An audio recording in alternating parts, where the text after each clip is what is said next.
All right, class, welcome. Now, what if I told you that the secret to making your future company wildly profitable lies not in the accounting ledgers, but in a concept from calculus? I know, it sounds like a big leap. We're going to move beyond just looking at the balance sheet, which is history, and into the strategic, forward-looking world of calculus. I promise you, by the end of our time today, you'll see how this is absolutely fundamental to making smart, profitable business decisions. Okay, so let's get right into it. When we talk about business math, your mind probably jumps to income statements, balance sheets. And yes, those are critical. But think about what they are. They're static snapshots. They tell you where your company was at one specific moment in time. But what if you could see not just where you are, but how fast you're getting there, or how quickly things are changing? That is what calculus gives us. It's the mathematics of change, of motion. And it all starts with this one single question. This is a question that every single manager, every CEO has to grapple with every single day. What is the real cost to produce just one more unit? Now listen carefully. This is not the average cost. You can't just take your total production cost and divide by the number of units you made. No, this is the cost at the margin. Think about it like this. Let's say you run a t-shirt printing shop. The average cost to print a shirt might be $5, but what if your machines are already running red hot, full capacity? The cost to make that one extra shirt, the marginal cost, might be way higher. You might have to pay an employee overtime or rush order more ink. Understanding that tiny difference is the absolute key to maximizing your profit. And to answer that question with any kind of precision, we need calculus. Here's the best way to think about it. Calculus is like the speedometer for your business. Your financial statements, they tell you your net worth. That's your position on the map. But calculus tells you your speed. It tells you how fast your costs are climbing or how quickly your revenue is changing. It is the language that describes the rate of change. It's the very pulse of your business. Are your profits accelerating or are you about to hit a wall? Calculus gives you that answer. So, to analyze this rate of change, we need a toolkit. And the very first, most essential tool we're going to put in that kit is something called the power rule. It is one of the most fundamental, foundational rules in all of differential calculus. And believe me, it is the workhorse for the kind of analysis we need to do in business. So get ready, because this little rule is about to become your new best friend for making decisions. All right, here it is in all its formal glory. For any function where our variable x is raised to some power n, the derivative, which we write as f prime of x, is found with this formula.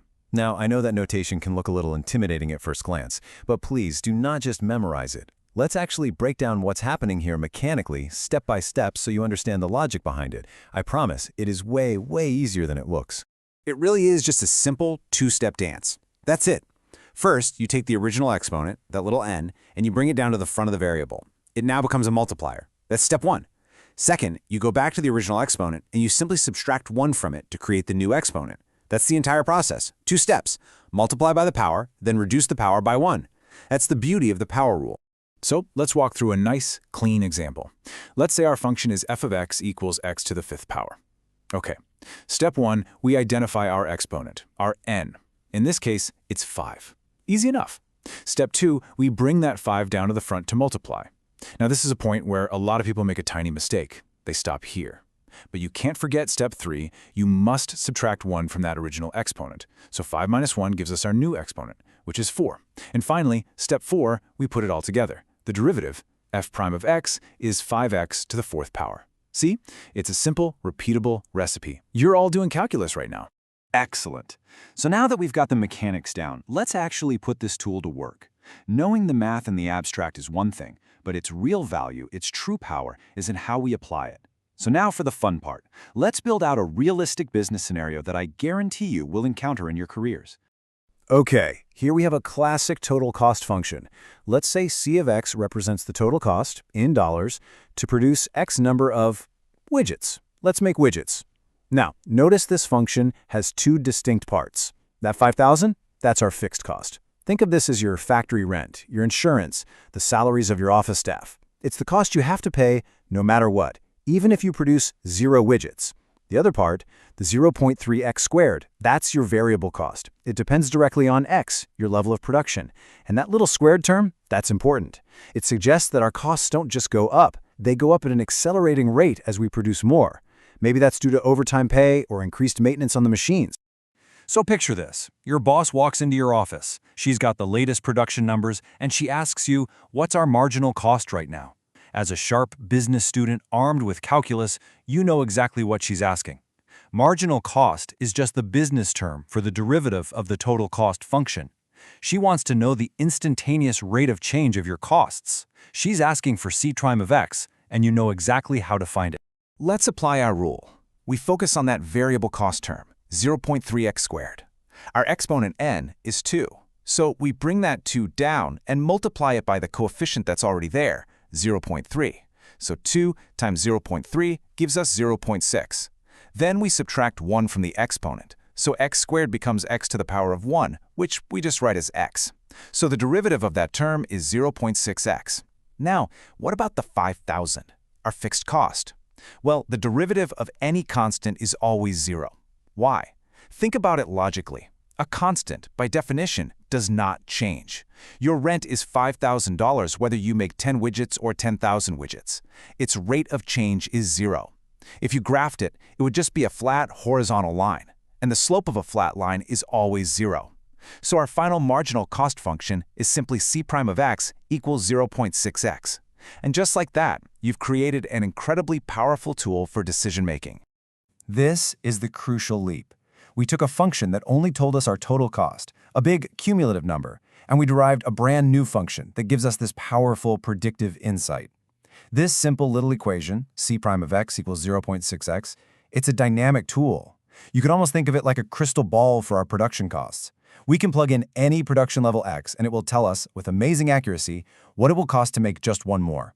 So now, let's put on our manager hat and actually make a decision. Let's say we sell our widgets for a fixed price of $80 each. Okay, scenario 1. We're currently making 100 units. We plug 100 into our new marginal cost function. 0.6 times 100 is $60. So the cost to make the 101st widget is $60, and we can sell it for $80. That's a $20 profit on that one unit. What's the decision? Produce more, of course. Okay, now let's fast forward. We've ramped up, and we're at 133 units. The marginal cost is now 0.6 times 133, which is $79.80. We are right up against our sale price. This is our sweet spot. This is where we're maximizing our profit. But what if we get greedy? We push production all the way to 200 units. The marginal cost is now 0.6 times 200. That's $120. We are spending $120 to make a single item that we can only sell for $80. We are actively losing $40 on every single widget we make past that break-even point. The decision is crystal clear. Stop. Scale back production. Do you see? This is calculus driving real-time business strategy. Now this tool is incredibly precise, but like any powerful tool, if you're not careful, it can be misused. We've already mentioned the simple mechanical error, forgetting to reduce the exponent by 1. But there's a more subtle, more conceptual trap that is even more dangerous for a business. Let's make absolutely sure you know how to read these signs correctly so you can avoid it.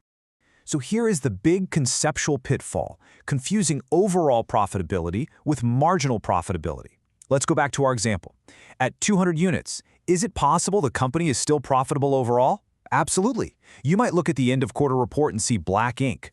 But what you, the manager who understands calculus, now realize is that the last 67 widgets you produced actually cost you money. They ate into your total profit. Every single one of them was a loss leader you didn't even know you had.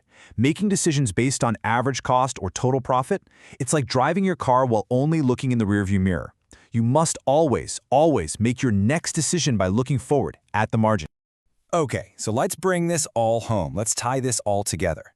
Beyond the mechanics of one formula, what is the fundamental takeaway from our discussion today?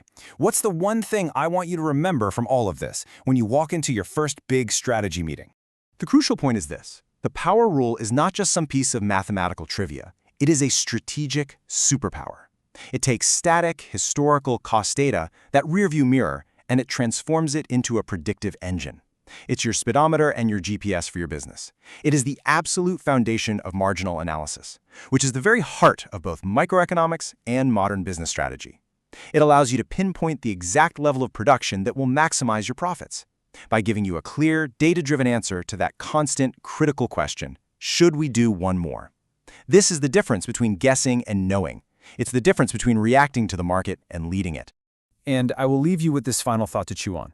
Today we have focused entirely on the cost side of the profit equation. But we all know profit is revenue minus cost. Now that you have the tool to find the marginal cost, the rate of change of your costs, how would you apply this exact same principle, the power rule, to your company's revenue function? What would finding the marginal revenue tell you? Think about that, because understanding both sides of that equation, that is where true financial mastery lies. That's a topic for another day, but for now you have all taken a huge step towards becoming more strategic, more insightful, and more data-driven business leaders. Great work today.